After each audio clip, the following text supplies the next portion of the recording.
Porque eles só pensam neles. Só pensam neles. Sabe?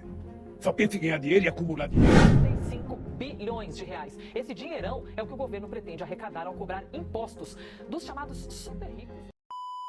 Caros passageiros com destino a Montevidéu, preparem-se para uma revelação especial. Há um horizonte surgindo e com ele um paraíso fiscal aguarda. Se um ricaço brasileiro estivesse a bordo de um avião rumo ao Uruguai, talvez os comissários de bordo fizessem esse anúncio peculiar. Mas esse pequeno país vizinho é apenas um exemplo entre muitos destinos de paraísos fiscais que têm recebido milionários brasileiros. No vídeo de hoje, utilizaremos o Uruguai como caso exemplar para responder a uma intrigante questão. Por que a elite brasileira está mudando de residência? E é claro, se você ainda não é inscrito no canal, não perca tempo, inscreva-se, ative as notificações e nunca perca nenhum conteúdo. Sem mais delongas, vamos ao vídeo. Além das praias, clima agradável e culinária magnífica, o Uruguai, nosso vizinho, tem se destacado cada vez mais quando o assunto é tributação sobre a renda. Apesar de seu território relativamente pequeno, o Uruguai é uma potência política, econômica e social na América Latina. Para começar, o país possui sistemas robustos de segurança social, educação e saúde. Com a presença da educação pública gratuita e de fácil acesso, obrigatória para crianças entre 6 e 14 anos, o Uruguai ostenta a maior taxa de alfabetização na América Latina. Graças à mão de obra qualificada, o Uruguai se destaca pela alta renda per capita, pela maior classe média da região e pela baixa taxa de pobreza. O Banco Mundial classifica o Uruguai como um país de alta renda, com uma renda nacional bruta per capita de 16.360 dólares, cerca de 83,2 mil reais, a mais elevada da América Latina. Além do sólido desempenho econômico, o país é notável pelos baixos índices de corrupção, um sistema bancário sólido, taxas de impostos atraentes e oportunidades de investimento em destaque. O que, infelizmente, não podemos afirmar sobre o Brasil. Essa atração fica evidente nos números. Recentemente, dados do governo uruguaio surpreenderam ao revelar que, em 2022, o país atraiu um investimento estrangeiro direto de 9,325 bilhões de dólares, quase triplicando em relação a 2021, que registrava 18,8 bilhões. Enquanto no Brasil há uma intensificação na tributação, o pequeno país vizinho, que já fez parte do Brasil entre 1817 e 1828, está de braços abertos para fortunas brasileiras e do mundo todo. O cenário se tornou ainda mais atrativo para os milionários quando Luiz Lacalle Pou assumiu a presidência uruguaia em março de 2020, estabelecendo como objetivo claro atrair investidores endinheirados para o país. O plano de governo de Lacalle Pou não era completamente inédito, mas o Uruguai, que já foi chamado de Suíça Sul-Americana, reforça sua posição como um refúgio para aqueles em busca de oportunidades e benefícios fiscais. Gancho para outro vídeo. Inclusive, tem um vídeo aqui no canal falando sobre o assunto, então não deixem de conferir. Em 2007, o Uruguai abandonou o modelo de paraíso fiscal adotado. No entanto, sob a gestão de Lacalle Pou, a ideia de retomar esse status foi revitalizada.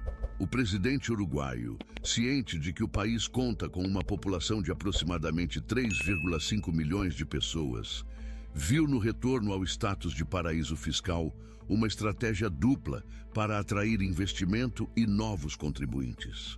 Lacalle Pou tomou medidas significativas para concretizar essa visão. Primeiramente, ofereceu residência aos indivíduos abastados, reduzindo em sua assinatura o valor mínimo para a compra de um imóvel de 1.700.000 dólares para 380 mil, o que automaticamente garantia o visto de residente para estrangeiros. No caso de empresários, o requisito de investimento foi reduzido de 5,5 milhões de dólares, cerca de 28,1 milhões de reais, para 1,6 milhão de dólares, ou 8,2 milhões de reais. E as vantagens não param por aí. O governo uruguaio dobrou a isenção de impostos de 5 para 10 anos e reduziu a obrigação de permanência no país de 6 para 2 meses. Além disso, ao se estabelecer no Uruguai, as empresas beneficiam-se ao pagar impostos apenas sobre os ganhos provenientes do país, sem tributação sobre os lucros no exterior. Enquanto isso, no Brasil, os cidadãos têm razões para considerar alternativas, como mudar-se para o país vizinho ou outras nações, especialmente diante das iniciativas do governo para aumentar a arrecadação. Sob a administração do presidente Luiz Inácio Lula da Silva, foi implementada uma medida provisória, MP, para taxar os fundos dos super-ricos, aqueles que exigem um investimento mínimo de 10 milhões.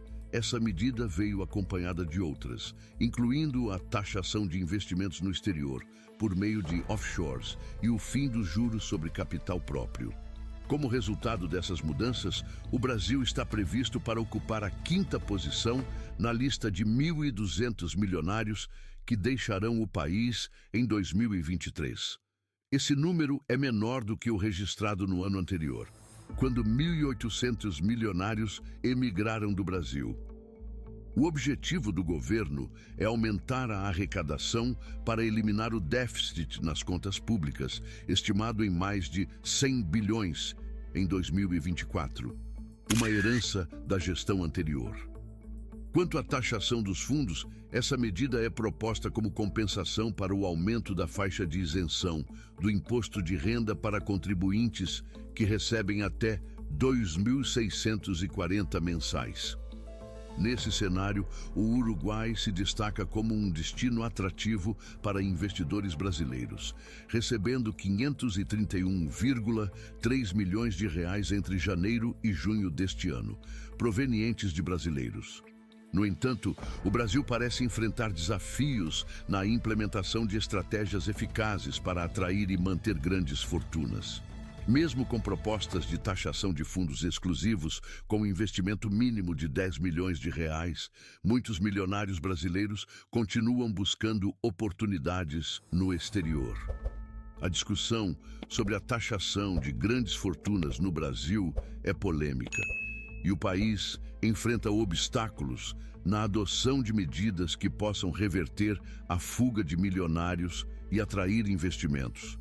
Essa situação destaca a necessidade de o Brasil reconsiderar suas estratégias e adotar medidas mais eficazes para reter grandes fortunas e atrair investidores, ou enfrentará o risco de perder terreno no cenário global, seguindo a tendência de outros países dos BRICS, como a China. A China, por sua vez, está projetada para vivenciar a maior saída de milionários do mundo neste ano, conforme indicado pelo Relatório de Migração de Riqueza Privada de 2023 da Henley & Partners, que monitora as tendências globais de migração de riqueza e investimentos. Com a 2ª maior economia e população do mundo, a China está estimada a perder 13.500 pessoas com patrimônio líquido acima de 1 milhão, consolidando seu status como o país com o maior êxodo dessas fortunas na última década. A perda de milionários no Brasil é prejudicial por razões evidentes. Eles levam consigo recursos financeiros que deixam de circular no país.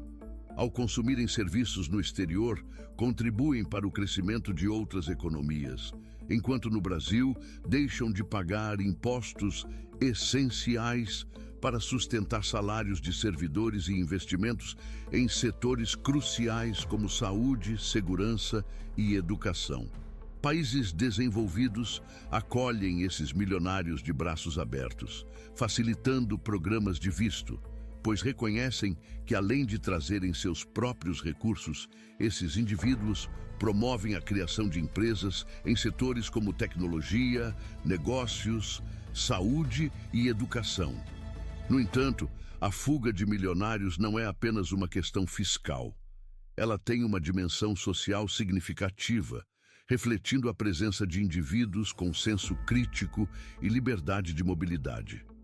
A preferência por deixar o Brasil sugere que essas pessoas identificam benefícios além dos aspectos fiscais, como uma melhor qualidade de vida, segurança, liberdade, impostos mais baixos e oportunidades de negócios. Essa tendência serve como um indicador importante, pois reflete não apenas as condições econômicas, mas também aspectos sociais e de qualidade de vida que influenciam as escolhas desses indivíduos de alta renda. Certamente as políticas públicas não devem focar exclusivamente na retenção de pessoas ricas, considerando a necessidade de atender a população mais carente. No entanto, a perda de uma parte das classes altas pode impactar toda a população e é crucial pensar de maneira sistêmica. Mas como diz o ditado, tudo tem um preço, os paraísos fiscais também têm os seus.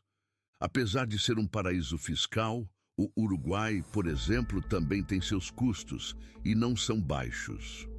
Em comparação com a vizinha Argentina, onde o custo para quem ganha em real é reduzido devido à cotação favorável. De R$1, comprar 169 pesos argentinos. A vida no Uruguai é mais cara. Para encher o tanque de um carro com a gasolina mais barata disponível no país, pode custar mais de R$500, considerando a cotação de R$1 para 7,61 pesos uruguaios. Além disso, desembolsar mais de R$200 por um prato de salada com bife, acompanhado de uma garrafa de água sem gás de 500 ml em um restaurante comum, exemplifica os custos relativamente elevados no Uruguai. Mas pensando friamente, esse preço não é tão grande para quem é um milionário, não é mesmo?